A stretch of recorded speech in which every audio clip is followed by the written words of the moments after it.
dugu sola zalditxo bat egiteko. Eta aurretik, egin nahi nioke aurreko taletik datorren galdera bat. Galdera Iban Zalduarena da, eta berak hauxe jakin nahi dugu zuen. Zuk badituzu eragin literarioak batez ere ipuingintzan.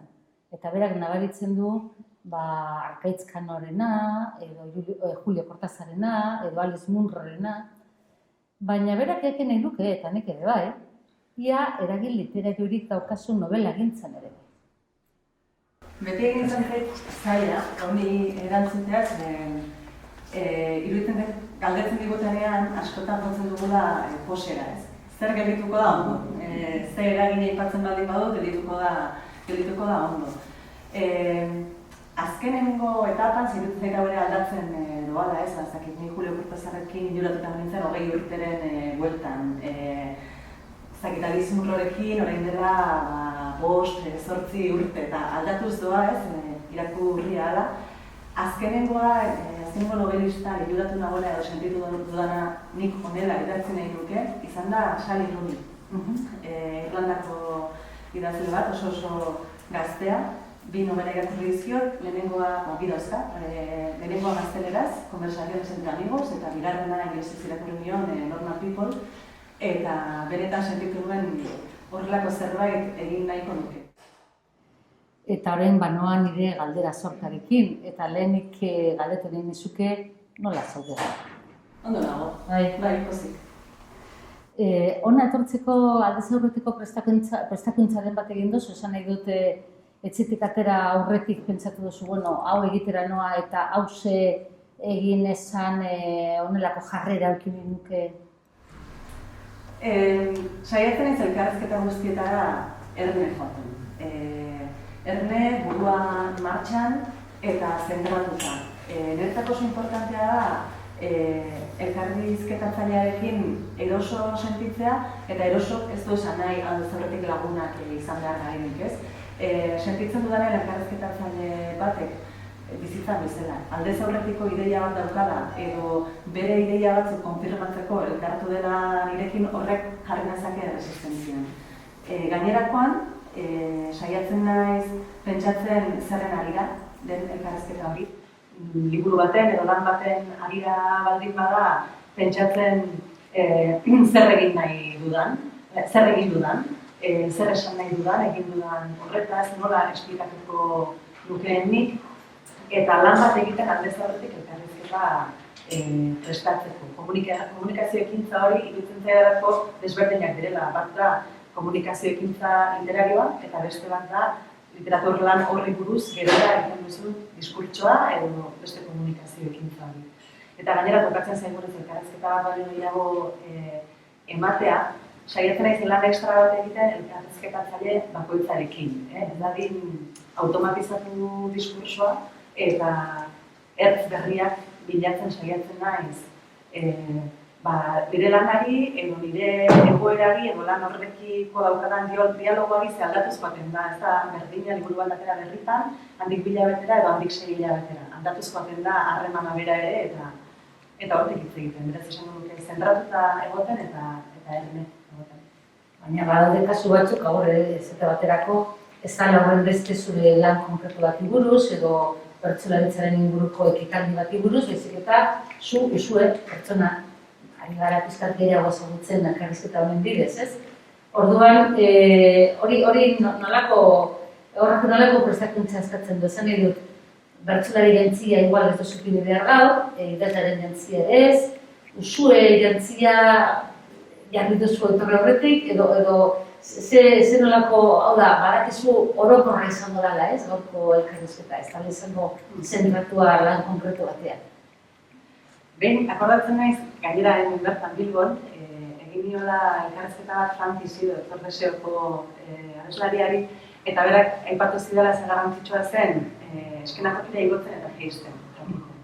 Eta uste dut askotan egiten dudalako nire egunerokoan, bai eskenatoki errealera igo eta jaistea, baina bai nolabait bizitza pribatutik edo etxeko horretatik plazara ateratzea eta buelta hori ohartzen naizela, nora noan, eta agian egon dela hor, inozentzia galera bat, beharrezkoa dena. Hasieran 22 urterekin, bai, aldi berean plazaratu nintzen, idazle bezala eta bertsolari bezala, bereizketa hori adibidez ez zegoen egina, eta uste dut nint neurez banaizela nahikoa gardena eta nahikoa ingenua ere bai. Asko kostatzen zait jendeak intentzio txarrak eduki ditzakela sinistea, eta intentzio txarren atzean gorde edozer, da? Esan dute, nahi esaten ikaragarrizko intentzio txarrak, baina, bueno, bai, ez dakit, kostatzen zait sinistea norbaite, adibidez, nirekin lehiatzen duela, edo elkarrizketa batean ez eduki ditzakela errezelo batzuk, edo, bueno, orduan, uste dut, hau egitatu hartu. Uste dut, ikasi dudala denborarekin jazten. Jazten simbolikoki, ez? Orain publikotasun batera noa, handiagoa edo txikiagoa, bertsolari lanak erakutsi dit kontestua azkar eta nahiko ondo irakurtzen, eta ulertzen zein den momentu hortan gertatzen ari den komunikazio ekintza, zertarako den, eta toki hortan zer esan nahi dudan, zer eman nahi dudan, eta zer ez. Ematen du esperientzia negatiboa ematen duzula nizbait, hau da, maltzurkeriaren bat, edo nizbait sentitu duzula eskuburua agian inseguro, edo salduta, edo irainduta, hain zuzen ere, horrek eraman zitulako pizkat altz aurretiko prestakuntza hori egitera. Hau da, jakitera non zauden, norekin zauden, zer egiteko, agian inozentzia edo gardentasun horretatik eskarmenturen bat edo esperientzia negatiboren bat izan duzun ez behit? Denok, nik uste, ez nahi dut publikotasuna, ikasko duzu zer den publikotasuna, zer den poder publikoa. Eta publikoki hitz egiten duzunean, jendea dagoela hori baloratzen, hori epaitzen, eta dialogo horrekin beste dialogo virtual batzuk sortzen.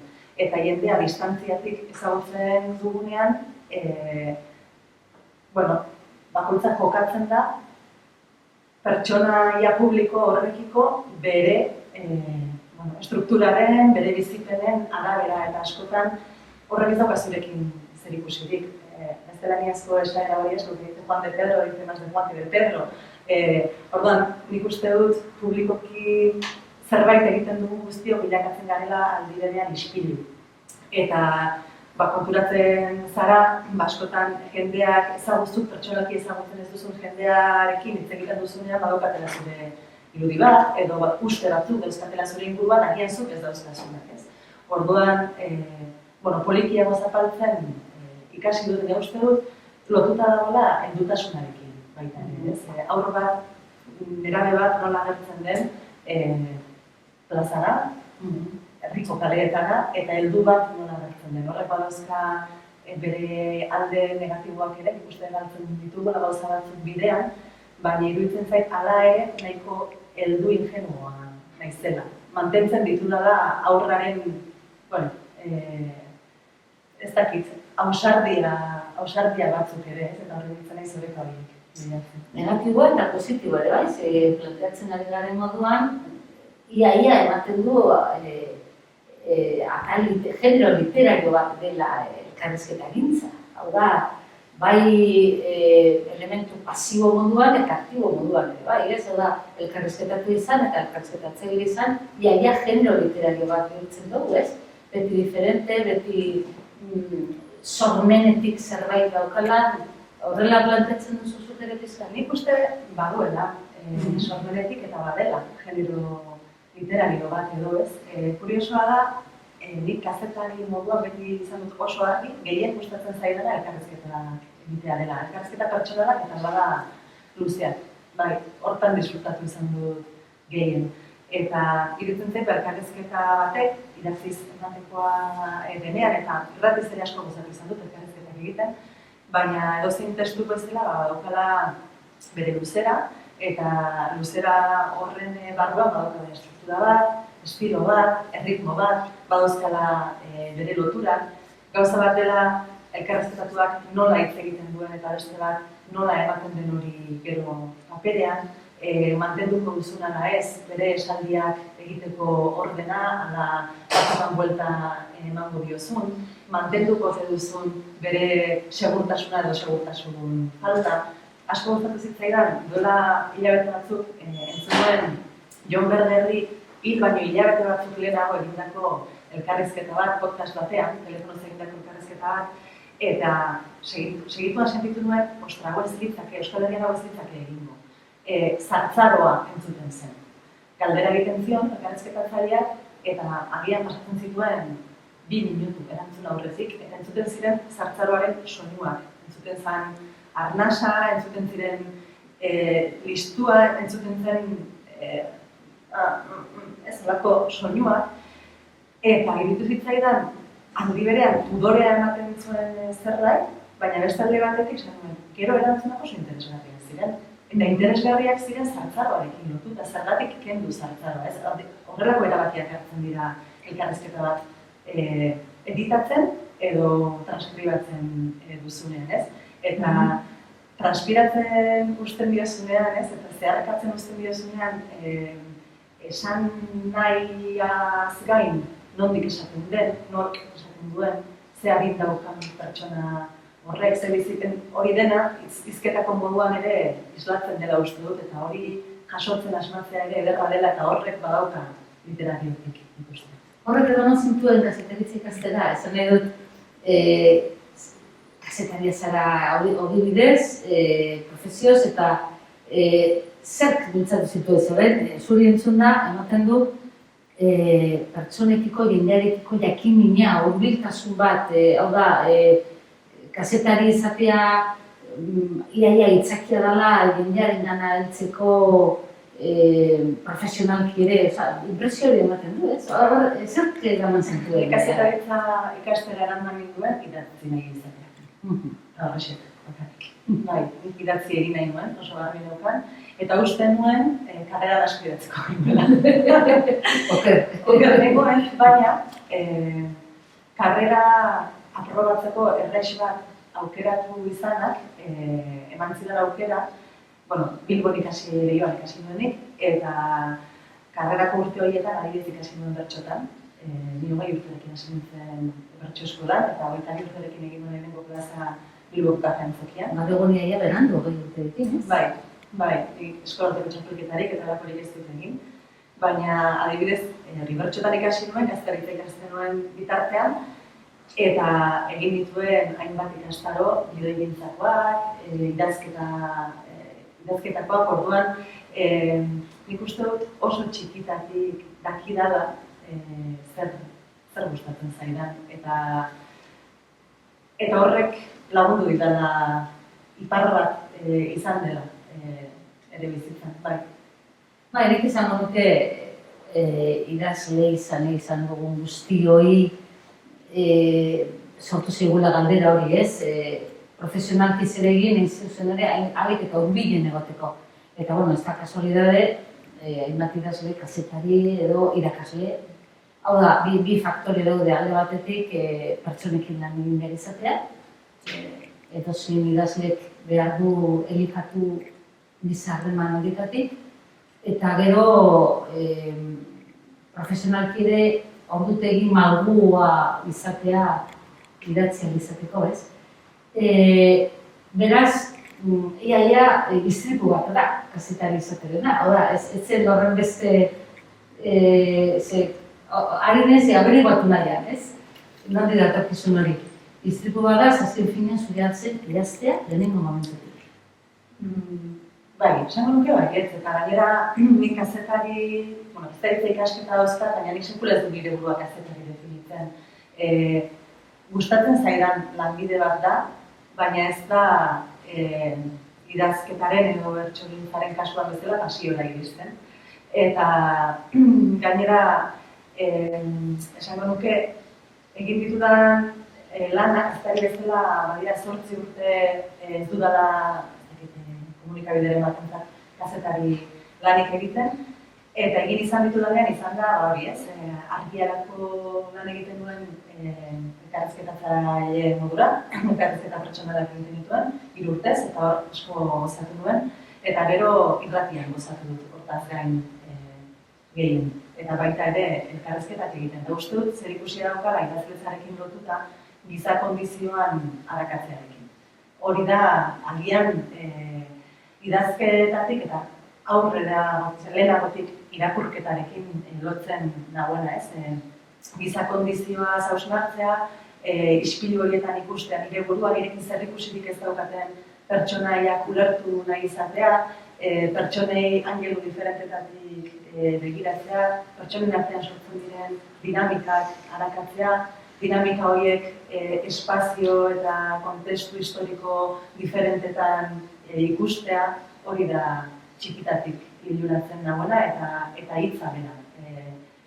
Hitzen zera.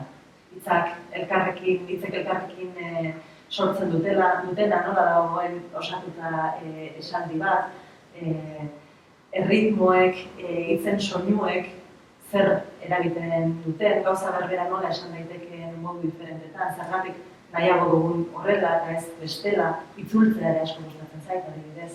Ez naiz itzultzailea profesioz, itzultzen lanak egin izan ditut eta asko gustatzen zaidan zerbait da, ez badelako hizkuntzarekin batera itzultzea pertsonak, itzultzea emozioak, itzultzea garaiak, itzultzea geografiak, hor disfrutatzen dut.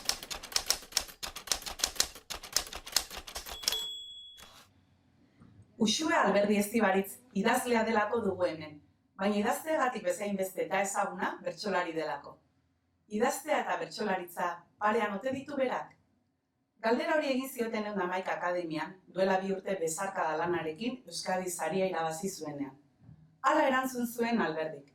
Parean baino, bere baitan daudela biak, elkar orekatzen dutela. Dioenez, 2 zati ditu. Batetik, barne mundu bat du, besteekin konpartitzea kostatzen zaiona, intimitatean edo oso ahul dagoenean azaltzen dena. Literaturarako oso aberasgarria omen zaio. Eta gehiago ere badio. Idazten ari denean ezin duela gezurrik esan. Nahi gabe joaten delako interesatzen zaion horretara. Gizakien arteko harremanetara, emozioetara. Idazteak ematen dio hor arakatzeko aukera. Bertsoak berriz kontrakoa ematen dio. Irekitze bat jendartera. Asko laguntzen omen dio kantuak. On egiten diola kantatzeak eta umorera jotzeak. Bertso saioetan frivolitateak asko betetzen duela ere aitortu zuen.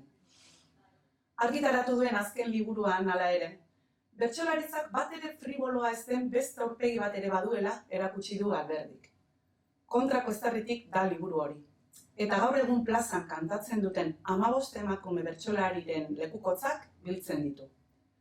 Lekukotza horietan errepikatzen diren mugatzen mekanismoak identifikatu eta izendatu ditu.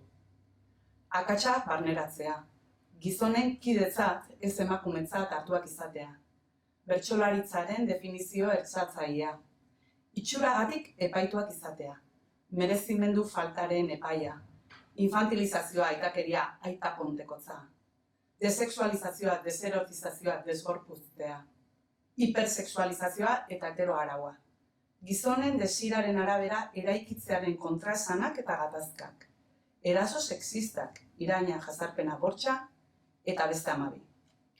Alberdi ere plazan dabilen bertsolaria den aldetik, eta gainera, idazle gisa ere jendaurrean azaltzen denez, ez dago zalantzarik mekanismo horiek bizi dituela eta bizi izan dituela. Eta pentsatzekoa da, neurri batean, izango zutela eragina bere biografian. Eta beraz, nolabaiteko isla ere izango dutela idatzi dituen liburuetan. Nola nahi ere, Eider Rodriguez Martinek idazleen gorputzak liburuan jaso duenez, aitak bultzatuta hasi zen literatura lehiaketetan parte hartzen, 8-9 urte zituenean. Eta bertso eskolan ere orduan hasi zen. 13-14 urterekin bertso sorta bat idatzi zion maiteminduta zeukan mutil bati. Urte pare bat geroago berriz, idazten zituen testuak irakurtzeko eskatzen hasi zitzaizkion lagunak, eta batzuk hunkitu eta negarrez hasten ziren. Gaztetatik datorkio beraz, hitzaren bidez emozioak sentiarazteko ahalmena. Eta horixe egin du bai bertsoetan, bai liburuetan. 2007an argitaratu zuen lehena, aulki bat elurretan ipuin bilduma. Eta hurrengo 10 urtetan beste 3 atera ditu. Aulki jokoa narrazioa, Euligiro ipuin sorta eta Janis Joplin novela. Azkena aurten bertan argitaratu du, kontrako eztarriki saiakera, lehen aipatutakoa. Haurrentzat ere idatzi du, zure denboraren truke eta biko bazulo ipuinak, eta txikitzen zaretenean eta bezarkada album ilustratuak adibidez. Bertso saio literarioetan parte hartzen du, eta urtetan irakurle talde bat gidatu du bizi den herrian, Getarian. Jaio berriz, Elgoibarren jaio zen, 1904 urtean.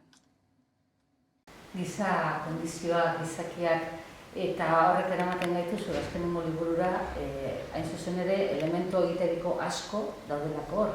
Badago elkarrizketa, badago hitzaren balioa eta garrantzia, badaude bizipenak, eta badaude ere, nolabait, iaia alterrego bat, hau da, elkarrizketatu dituzun emakume hori guztiak, eta hitz egiten naiz kontrako estarritik liburuaren gainean, nik hor sumatu izan dut, aparte, ze garrantzitsua den elkarrizketatzea zuretzat, hor nolabait zure jakimin batzuk edo zure alterrego bat egon dela emakume horietan guztietan galderak egin dituzunean. Nola sortu, nola sortu da liburu hori? Enuke esango, ispilu joko hori liburu egin aurretik bazegoela. Esan nahi dut, liburu hau egin ahal izateko, emakume horien arteko artikulazio bat gertatu da azkenengo 15, batez ere 10 urteetan, eta orain dela ja 19 urte, 2002an elkartu ziren lehenbiziko aldiz emakume bertsolariak askizun, nire ez nenbilen bertxotan, eta ez nengoena, baina han hasi ziren lehenengo aldiz euren bizipenak trukatzen eta konturatzen bizipen horiek agian ez zirela beraien izaerari bakarri zegozkiena, baizik sistema bati zegozkiena. Nik liburua hau egin dudanerako, nire liburua etzen jakitea beste bizitakoak zenbateraino goantza zeukan nik bizitakoarekin ala ez, ze batzuetan kontrako bizipen bat erroberetik dator. Eta hori orain dela 15 urte ez genuen ala bizi, ez ginen hortaz ohartzen. Lan honekin helburua izan da argazki bat sortzea, oso bizipen diferenteekin, baina sistema bat azaleratuko zuena. Hau da, adibidez, nik nire jaio nintzen garaiagatik, nire gorpuzkera eta itxuragatik, nire ahotsagatik. Adibidez, hipersexualizazioa gehiago bizi izan dut desexualizazioa baino, baina desexualizazioa bizi izan duten bertsolari horien bizipenak eta hipersexualizazioa bizi izan dutenenak, liburuan adibidez biak daude, olagarro beraren bigarro dira. Eta lotura hori egitea zen nire helburua, ez? Beraz, egon da, gehiago esatea, botere sistema hau, heteropatriarkatua deitu bidezaio hobeko gura, nahi bada, nola eraikitzen da, ze mekanismo daude, eta mekanismo horiek eguneroko gauza txikietan nola bizi dituzte pertsona desberdinek. Baina nik oso garbi neukan, ni ematen ari nintzena, ez zirela besterio bizipenak, eta beraiek oso garbi zeukaten. Ez zirela intimitatearen parte, ez zirela anekdotak, zirela sistema baten mekanismo diferenteak eta elkarrekin lotuta daudenak adierazten zituzten hainbat angelu. Egia da, irakurle batek identifikazioz bakarrik funtzionatu dezakela, baina guk balio ematen baldin badugu bakarrik, ez? Bai, niri honi gertatu zaiona pasa zait. Eta beste guztiak existituko ez badira bezala egin, lortzen duguna iruditzen zait oso murritza dela. Aldiz, konturatzen baldin bagara, niri hau pasa zait, baina beste leku baten, beste momentu baten, beste gorputz baten, beste izaera baten, hau pasako zitzaidaken, edo beste hau, azkenean estruktura batez ari gara, ez? Eta hori izan da helburua. Elkarrizketatzen nituenean, ni adi egon naiz, eta saiatzen nintzen zapalkuntzaren bat identifikatzen nuen bakoitzean izendatzen. Eta izendatze horren ostean, begiratzen ea zapalkuntza mota hori beste norbaitek, beste non edo non, beste jardunen batean teorizatu ote duen. Eta teorizazio horiek ekartzen gure mundura. Horregatik uste dut ezin direla tratatu bizipen soil modura, ez? Zer estela badirudi bizipen bakoitzari erantzun bat zor diogula, eta ez dut uste ala denik gehiago da esateana. Emango diogu sinesgarritasun bat desberdintasunari, ala ez, existitzen da, ala ez. Nire helburua zen esatea desberdintasuna existitzen da eta honela eraikitzen da. Eta saiatu naiz ahalik eta lanik zehatzena eta irrefutablena egiten zentzu horretan, ez? Ez dadin gelditu, iruditzen zaidalako jende asko dagoela, pentsatzen duena teorikoki berdintasunaren alde dagoena, baina gero ez dena da esateko zertan garen diferente, edo zergatik izango da zailagoa emakume idazle izatea, edo emakume bertsolari izatea. Ikusten jende asko dagoela hori ikusten ez duena. Eta pixka bat zen hori ikusarazteko moduan. Nik esango nuke bete-betean asmatu duzula, nire gertatu zitzaidan liburu irakurri eta justu amaitu berria geneukan beste liburua Eider Rodriguezek egin duena, idazleen gorputzak, biok agertzen gara liburu horretan, 5 idazle gaude hor, eta iruditu zitzaidan mahai beraren bianka, ez? Hau da, ulertu nuen asko hobeto Eider Rodriguezen liburua, zure liburu irakurri ostean, eta gainera ematen zuen iaia ez dakit, konplizitate bat edo konjunzio bat eta kasualitate izan da, edo ez? Bai eta ez, esan nuke. Bakoitza gure aldetik ari ginen lan hauek egiten, Eider unibertsitateko artikulu bat, luzatu zitzaion artikulu bat ondorioz, eta ni eskatu zidaten hitzaldi batek ekarritako sokaren eraginez, baina egia da, gertatzen lagunak garela, konpartitzen ditugula gai batzuk eta interes batzuk, eta hau, ez, genero sistemarena bada bat. Baina aldi berean esango nuke, Ia, kasualitatea izan den aldi berean ateratzea. Kasualitatea izan da aldi berean ateratzea, baina momentu batean transportatu ginean aldi berean ateratuko zirela, ohartzen ginen eta gainera esaten genuen liburua gaizpak zirela. Bai.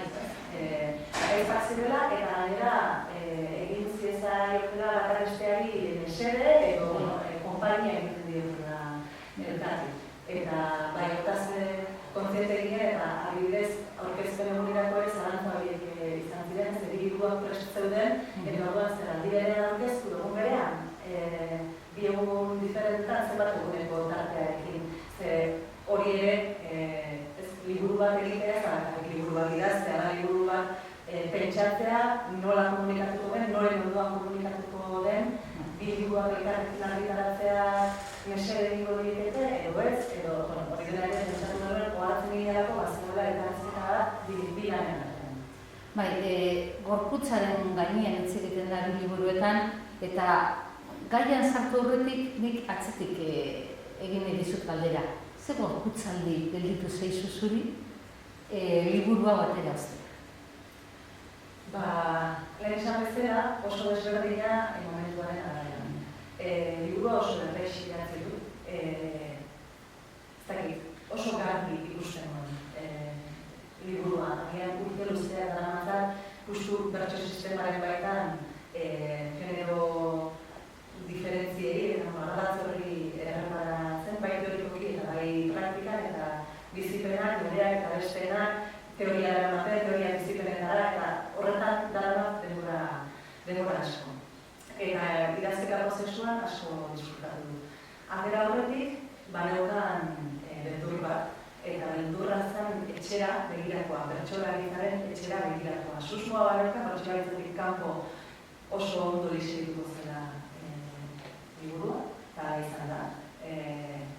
Feedback handia jaso dugu eta oso positiboa, baina baneukan beldurra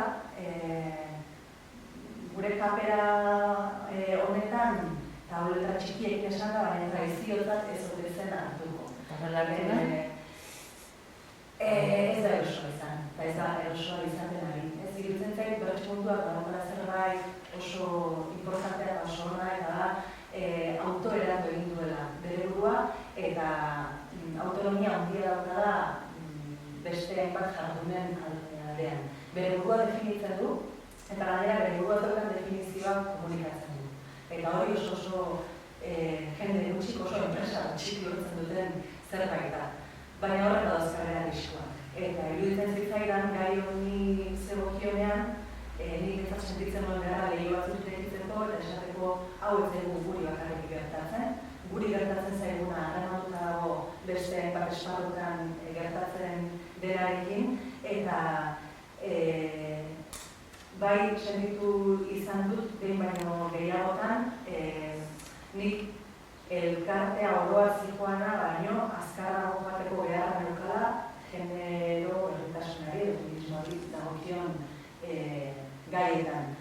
Aldi berean, beti oso kontu zibilita, kohesioa ez dadin puskatu. Hori iruditzen zait, bertzale elkarteko guztiok oso barrenak daukagun zerbait dena. Kohesioa mantendu behar dugula, baina erabaki nuen importantea zela, liburu hau ateratzea, jende askoren bizipenak biltzen dituelako eta bildu ditzakeelako, etorkizunean ere.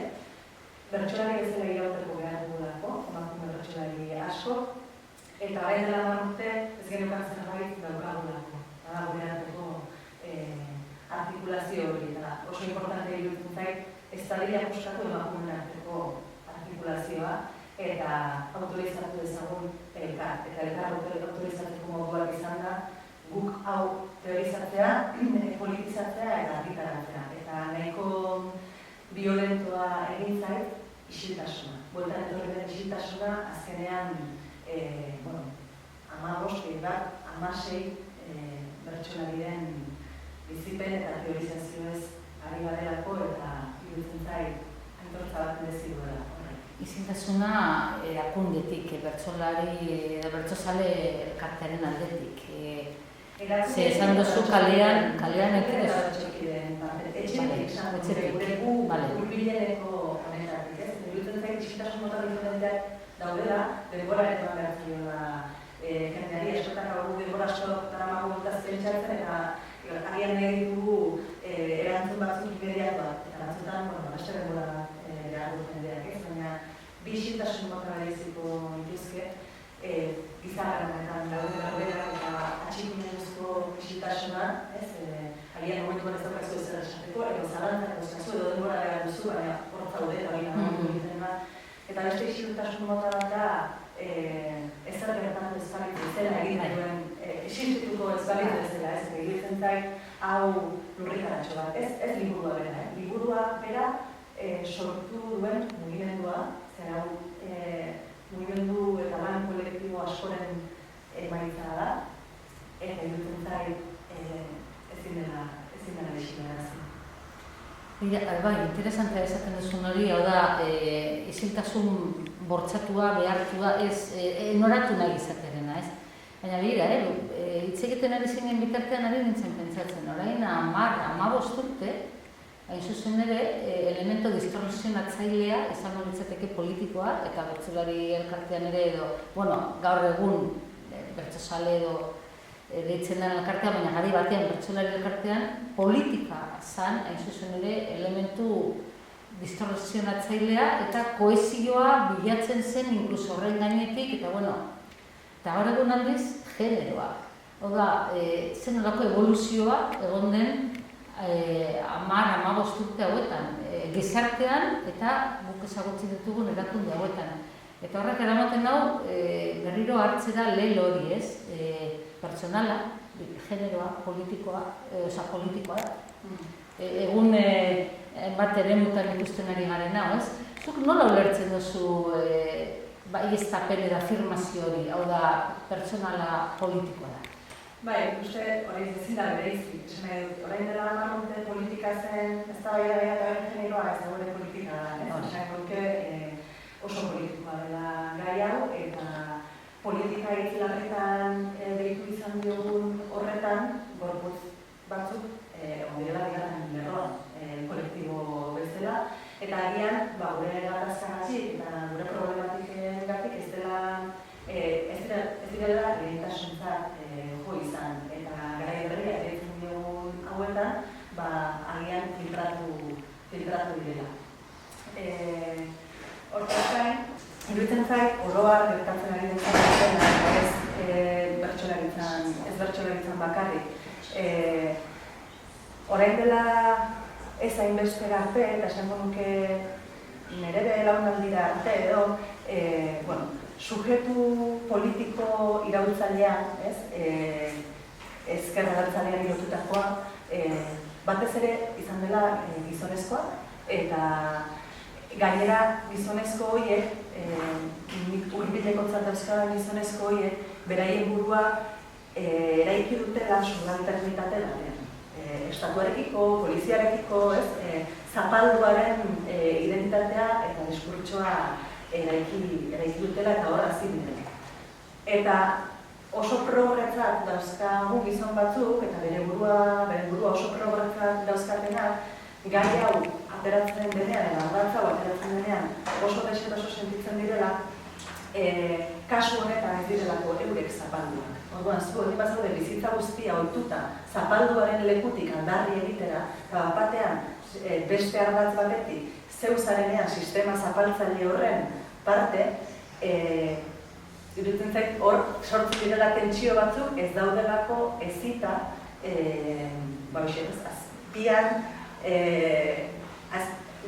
azpian aspiratzaile izatera. Eta alde horretatik guretzat, emakumeontzat, feministontzat, agian erresagoa da ulertzea, beste aspirakuntza batzuk ere izendatu izan ditugulako aurretik, orduan hiztun bezala, Euskal Herritarra bezala, zuk hori identifikatu baldin baduzu, ondoren hori genero ardatzera ekarri eta konturatzen zena mekanismoak ia identikoak direla. Baina, kolektiboa edo sujetua aldatu egiten da. Eta iruditzen zait hor ari direla sortzen talka batzuk, bai zaharragoak diren gizonezkoen aldetik, eta bai gazteagoak direnen aldetik ere. Sujetu feminista bezala, gizon gazte horiek ezin dute lehen lerroan egon, baina gaztetasunak dakarren errebeldia eta iraultzaile zen nolabait berezko eta beharrezko horretatik euren burua non kokatu, nola kokatu, zer borrokari heldu, nola dialogatu gainerako beste sujetu iraultzaileekin. Ditzen zait, momentu interesgarria da. Bai, egia esan nik nabarik egiten dut izugarri gure artean dagoen 30 urteko diferentzia hori. Onerako. Onerako zein zuzen ere zuek identifikatuta dauzkazuen egoerei erantzun bat ematen diezue eta erantzun kolektiboa eta gure garaian erantzun personalki eta bereziki punto batean eta hori da orain ikutu nahi nukeena, ze pertsonala politikoa denez, segitu dezagun politika hitz egiten, amatasunak nola eragiten du gure bizitzetan, eta ez ja bakarrik intendentzian, badakigu, ingenieria domestikoa egin behar dela, dana uztartzeko, baina nola konzeptualizazioan, zure ikuspuntuan, hau da, munduari zure kosmogonia aldatu egiten da ama zarenetik, ze alde nabaritu duzu? Oso galdera zaila egiten iruditzen zait horretik etxiko dana baina daukagu. Iruditzen zait, hau badela feminismoaren barruan ere patakadero bat, gurasotasunaz hitz egitea, politikoki, zer gurasotasun eraiki nahi dugun, interesatzen zaigun, gurasotasun modu diferenteek ze arrisku eta ze abataila dakartzaten, pertsonalki, kolektiboki, gai bat ez. Eta hau ere, liburuen erditzekin bezala aldatzen joan zait, ama izan berritan, ama izan aurretik, aurrak txikiak izan, nagusiago izan, jakina eguneko bizitzaira bat edo asko aldatzen da. Gauza on batzuk ere eman dizkit praktikotasunaren zentzuan, ez egunerokoa praktikoki askotan komplikatu egiten da, baina adibidez erakutsi dit oso azkar egiten lehen aipatu dugun etxetik plazarako eta plazatik etxerako jauzia. Erakutsi dit nekatuta ere egin dezakedala, erakutsi dit desidealizatzen adibidez lehen neukan idazlearen irudia. Nik gazteagotan gau ez idazten nuen, oso ez dakit ez, bazegoen ez ritual handi bat, baina bazegoen ikusten idazlearen ideia romantikoa hor nonbait. Eta ama izateak hori hautsi zuen erabat, eta akordatzen ez, adibidez Euligiro liburua idatzi nuela, atxaldeko 9:00 6:00. agian niretzat behintzat ordurik txarrenean, ez? Burua eta gorputza pixka daude janosteko oraindik siesta giro horretan, baina hori zen zaintzaileak aurra hartzen zuen tartea eta duan hor idatzi nuen, ez? Eta baita ere lagunduit are gehiago determinatzen egin nahi nuen horretan.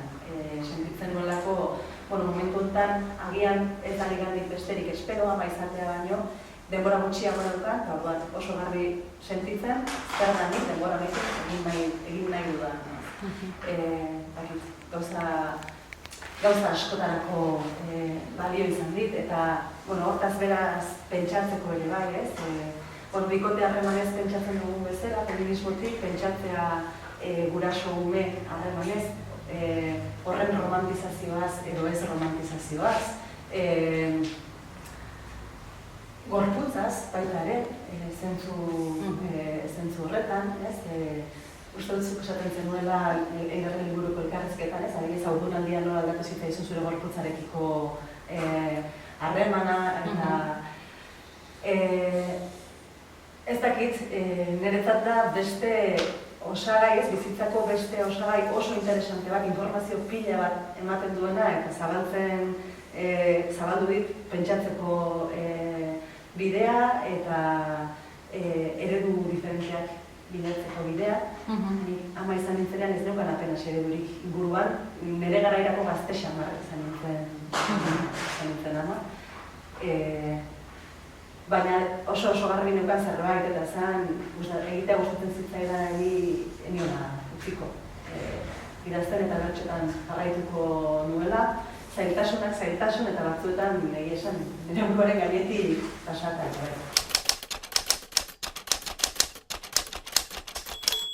Nik Uxue Alberdi ezagutu nun aski modu bitxian, Donostiko ez, Oiartzungo, Xaniste Banetako jaitan, esango nuke 2005-2006 hor inguru hortan. Eta izan zen, gauza jakina da, Euskal Herrian ez garela idazle asko, eta denok ezagutzen dugula elkarren artean topo egin gabe, egin aurretik ere, ez? Eta, nik Uxue ezagutzen nuen, berak nire ezagutzen ninduen, eta Oiartzungo jaietako testuinguru hartan, bera etorri zen, eta zantzian, kaixo, ni Uxue nahiz, baki zintzean, eta, idazlen artean askotan ematen den elkarrizketa hori, ez? Bagen eukala, ez, lehenagotik elkarren ganako ezagutza bat, baina, inoiz ez gauzatua edo, ez? Eta, alaxe ezagutu nun, ikaragarri eskertu nion, etorri zana, seguruen bestela nintzen bere gana jongo. Eta gogoratzen da gainea, hasi ginela hizketan, eta gerora berak askotan gogorazi didan pasarte bat gertatu zala. Esan niolako, argazkietan eta bar, idazle bestela egiten zizkioten argazkietan askotan agertzen zala irribarre eginez, eta bera oso harrituta gatu zen, esan zian. Eta esan nion, bai, idazle asko gustatzen zaie rol hori, ez? Beti jendea jartzea barrez eta da gauza bat nire argazkilari bezala bereziki gogaikarria edo gertatzen zaidana, ez? Jendea derrigor irribarrez azaldu behar hori, ez? Eta nire argazkietan idazlea beti serio jartzen ditut. Beti esaten diet, idazlea oso gauza serioa da, eta beraz, serioa agertzea hobeto eta guatzetik elkarrizketa hori izan genula, eta gero kontu asko uki genitun, gaina gogatzen dituana, orain ona ekartzea luzegia litzateke, ez? Eta gero, Uxue idazle bezala oso gauza kuriosoa da, ez? Lehendabiziko liburu hartan, Uxuek aurki bat elurretan, liburuaz ari naiz, bere lehendabiziko ipuin bildumaz ari naiz. Uxue gauza batzuk erakusten zituen liburu hartan, trebezia bat erakusten zuen kontatzeko, eta gustatzen zitzegun, ez, egiten zuena. Baina, iruditzen zait gerora Uxue dela idazle bakanetako bat, zeina kapaza dan liburu aurrera pauso bat emateko, ez? Eta esaten du bakana, askotan gertatzen delako, ez? Idazle batek lehendabiziko liburuan kristo maila ematen duela, eta gero ez dela kapaza edo, ez? Maila horri usteko. Eta ez, esango nuke Uxueren kasuan, beti lortu duela, behar bada ambizio handia daukalako eta oso langilea dalako, beti lortu duela esatea. Liburu bat idazten hasi orduko, esateko, bueno, ze aportatuko dut nik orain, ez? Ze emango dut, ze berrikuntza ekarriko dut, ez? Halako zerbait bere buruari galetuko balio bezala, lortzen duela liburu bakoitza pauso bat harago eramatea, ez? Eta oso interesgarria da, irakurle bezala, beti zauzkalako espektatiba batekin, alegia beti jakin min bat sortzen duelako, eta bestalde batetik ez dakigulako noraino ailegatuko denez. Bere ambizio horrekin da bere aurrera egiteko habilidade eta talentu horrekin, ez?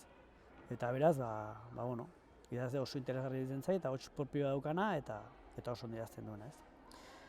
Hala ere nik, bueno, bere testu bat hautatu dut, ez da testu literar, esan dezagun, ez da narratiba testu bat, poema bat da. Eta poema bat hautatu dut, iruditzen zaidalako oso ondo definitzen duena Uxue Zerdan gaur egun, ez? Idazle bat oso konprometituta dagoena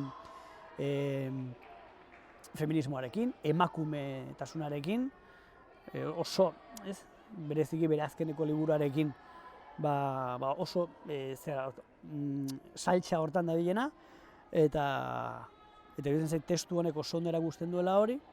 Eta ero baita ere, iruditzen zaidalako Uxueren, Uxueren ezaugarririk importantenak testu honetan baudela, ez?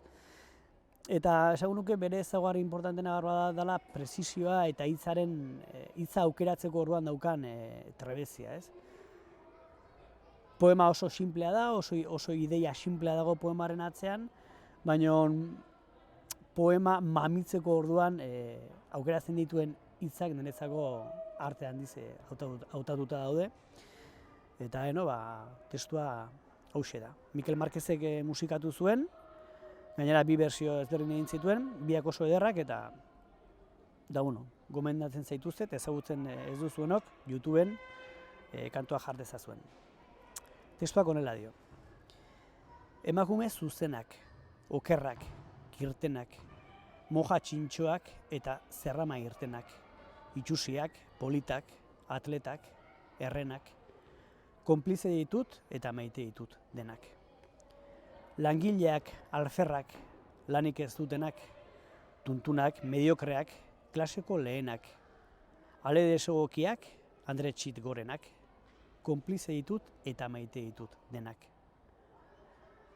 Ama onak eta txarrak, ama ez direnak, lurrera jausi arte mozkortzen onenak, ta umeen merienda usaina dutenak, konplize ditut eta maite ditut denak. Lotxatiak, ausartak, argalak, gizenak, iletsuak, soil-soilak, marimutilenak, katemeak, gorilak, panterak, zezenak, konplize ditut eta maite ditut denak. Lehen munduko emeak, kapitalistenak, lur usaila daukaten andre indigenak, zuri gorri horiak, beltzetan beltzenak, konplize ditut eta maite ditut denak. Markesaren alabak, neskame gizenak, printzesak eta sorginak, ogroak, sirenak, maritsuak, Bartolo itxura dutenak, maite ditut, konplize ditut eta maite ditut denak. Bueno, iruditzen zait oso poema edo berso ederra dela, eta sakontasuna daukala salaketatik pila bat, baina oso gauza ederra dauka eta da humorea, ez? Eta iruditzen zait sensibilitate oso berezia behar dela sakontasuna eta humorea biak testu beran uztartzeko, eta horixe. Uste dut gauza gutxi gehiago esan daitezkeela testu bati buruz. Egon behar dugu pizkat aurreratzen eta amaitzen, orduan nik galdera pare bat egin dizkizut. Bata da, sormenak inseguritate handia sortzen du. Eta normalean, idazleok behar izaten dugu ingurune estable bat, zeri heldu, aingura, gure inseguritate horien aurrean, pizkat tierra ikutzeko, ez, esaten dena. Karo, etxean bi sortzaile egonda eta biek inseguritateak izango dituzuela, zein da ingura? Nora heldu, ez? Inseguritate hitz egiten dugunean, eta ofizioei lotuta, badirudi askotan estabilidade ekonomikoaz ari garela edo baita ere. Ez nabil horretaz bereziki.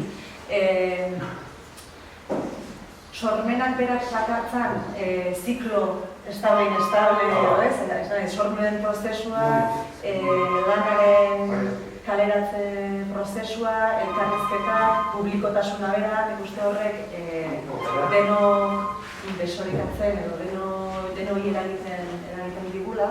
Eta alde horretatik, agian izan daiteke zailagoa bi sortzailearen arteko elkarbizitza, baina batetik 23 urtea dauzkadanetik gara bikote inoten horretan eta biok, oso gaztetatik izan gara bi sortzaile.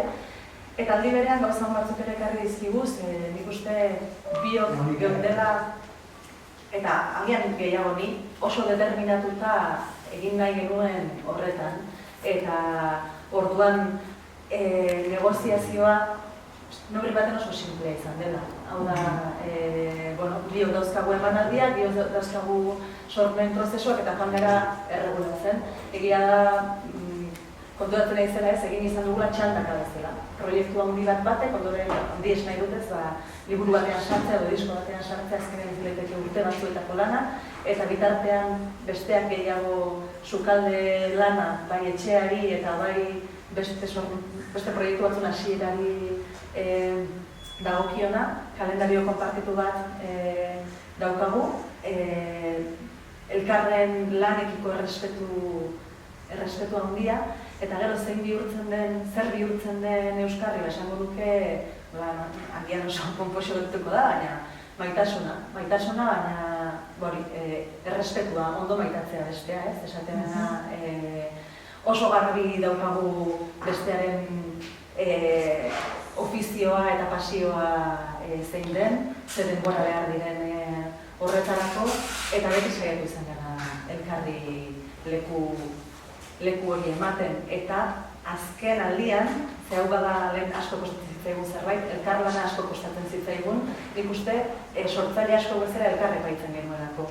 Eta denborarekin ikasi dugu nik uste dut humileago izaten, nik asko ikasten dut, inauten gandik literaturarako ere, eta alderantziz, ez? Eta testuak eta kantuak konpartitzen, orain dela 10 urte ez ginen gai kantu bat elkarrekin egiteko, adibidez nik idatzi eta berak musika orain bai, eta iruditzen zait aberatsa dela. Hau galdera hori didazu eta uste dut lehenen bigarren aldia dela. Egiten didatena, aurrekoan Lander Barrok egin zidan, bestela nik uste gure kultura honetan ere badagoela lako pudore bat, ez? Badago, bai. Baina ez gure kasuan, baina oroar, iruditzen zaitu oso interesantea dela ikustea, bizikidetza bat, agian bikote harreman edo ez, baina bizikidetza bat daukate sortzaileen artean nolako zer ematen dioten elkarri. Zer ikasten den, zer ikasten duen batak bestearen gandik, zer resistentzia dauden, egoan zer ikutzen digun, hortan ere asko laguntzen diogu elkarri. Azkenean, biok daukagu jardun publiko handi bat, eta jardun publikoak ematen dizkizu askotan irrealak diren pozak eta penak. Irrealak esan nahi dut, amplifikatuak dauden pozak eta penak, ez? Eta neurri hartzen, konturatzea sortzen prozesu askotan ziklo berberak daudela, beti dago momentu bat, ez, zaina gutxere izten dira, eta esaten duena, zen niri okrean izen. Ez da, balakotan esaten diot ondo zoaz, hortik da, ez? Eta alderantziz, edo badaude momentuak, ez, edo bera hori, ez, momentu batean testu bat, itui bat, kantu bat, iruditu zaizuna, kristona iruditu zaizuna, ez, eta, euforia hori identifikatzen, ez, bihar joango da, edo bihar joango naiz, eta ez da inola izango, ispilu horrek nik uste laguntzen digula elkarri, gure neurri txikia ikusten. Hau da, bera niretzat ez da kantari bat, eta niretzat ez naiz idazle bat, edo bertsolari bat, baina horri ere garantzia ematen diogu, ez. Da, desidealizatzea ondoren, momentu batean idealizaziotik ere behar duen zerbait. Zezu momentu batean, liburu batean 2 urte sartzeko, benetan pentsatu behar duzu, egitera zoazena, kristona dela, badakizun arren, ez ez. Ondoan, Oso labur erantzuteko bi galdera amaitzeko. Oso gustura nago eta segituko nuke bihar arte. Bata, badago zerbait inoiz galdetu ez dizutena eta zuk erantzuneko zenukena. Ez dut uste. Ez dago, ez. Eta bigarren galdera, zerbait galdetu nahi didazu? Fikzioan, zer da azken bolan gomendatu didazu libururen bat, autorren bat? Fikzioan, etortu beharko nuke gero eta gehiago irakurtzen dudala poesia eta filosofia novelak baino, baina ez dakit, hasi berria dut Beña Sarasolaren novela. Irakurri duzu?